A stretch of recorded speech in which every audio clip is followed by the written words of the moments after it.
এছাড়া আমাদের যে প্রস্তাবিত যে নীতিগত অনুমোদন যেগুলি হয়েছে আমি একটু একটু করে বলি। একটা আপনারা জানেন অত্যন্ত ইম্পর্টেন্ট সুপ্রিম কোর্ট সচিবালয় অধ্যাদেশ 2025, এটা নিয়ে বোধহয় আমরা 25-30 বছর যাবৎ কথা বলছি।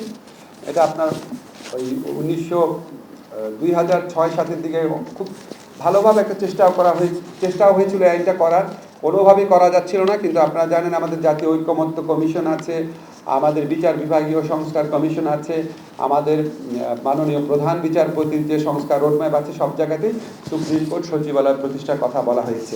আমরা এই আইনটা নীতিগতভাবে অনুমোদন করেছি। এই আইনটা যখন চূড়ান্ত অনুমোদন হয়ে যাবে তখন অধস্তন আদালতের যারা বিচারক আছেন তাদের বদলি, তাদের পদায়ন, তাদের পদোন্নতি, তাদের শৃঙ্খলা সংক্রান্ত সকল ব্যাপার সকল কিছু সুপ্রিম কোর্টের নিয়ন্ত্রণে চলে যাবে। আর হচ্ছে সুপ্রিম কোর্টের নিজস্ব বাজেট ব্যবস্থাপনা থাকবে, তাদের সম্পত্তি, তাদের কী কী খাতে তারা উন্নয়ন করবে, কী কী পদ সৃজন করবে, এই সমস্ত ব্যাপারে তাদের একটা আর্থিক স্বাধীনতা থাকবে।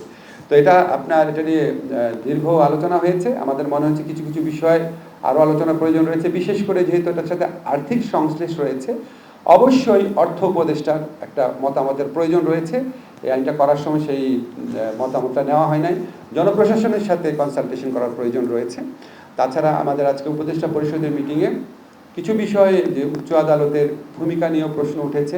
রোজকার সাধারণ খাবার এখন হবে অসাধারণ, প্রাণ স্বাদের মশলা, স্বাদ বাড়ায়, ঘ্রাণ ছড়ায়। যেমন ধরেন আপনারা জানেন সাম্প্রতিককালে আপনারা কেউ এটা ইনভেস্টিগেট করেন নাই, আমি আপনাদেরকে অনুরোধ করবো ইনভেস্টিগেট করেন, যে একটা উচ্চ আদালতের একটা বেঞ্চ একদিনে 4 থেকে 5 ঘন্টায় 800 মামলায় প্রায় জামিন দিয়েছেন। জামিন উনি দিতেই পারেন, কিন্তু 4-5 ঘন্টায় 800 মামলা কি শোনা সম্ভব? এটা কি আসলে বিচারিক বিবেচনা ছিল কিনা, এরকম আরও কিছু কিছু প্রসঙ্গ উঠেছে। তো আমাদের মনে গোটা বিষয়গুলো বিবেচনা করে আমরা কয়েক সপ্তাহের মধ্যেই এই আইনটা চূড়ান্ত করার পদক্ষেপ নিতে পারবো। আর থার্ড যেটা আইন আমরা নীতিগতভাবে অনুমোদন করেছি, সেটা হচ্ছে জুলাই গণ অভ্যুত্থান স্মৃতি জাদুঘর অধ্যাদেশ।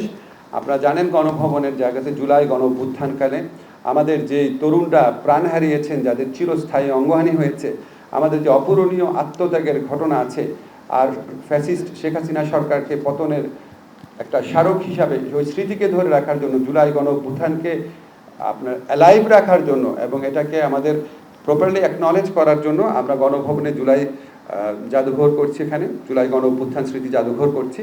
তো এটা আমরা একটা সেপারেট জাদুঘর হিসাবে স্ট্যাবলিশ করতে চাই। বর্তমান যে জাদুঘর আছে এটা শাখা জাদুঘর হিসাবে না, সেপারেট জাদুঘর হিসাবে।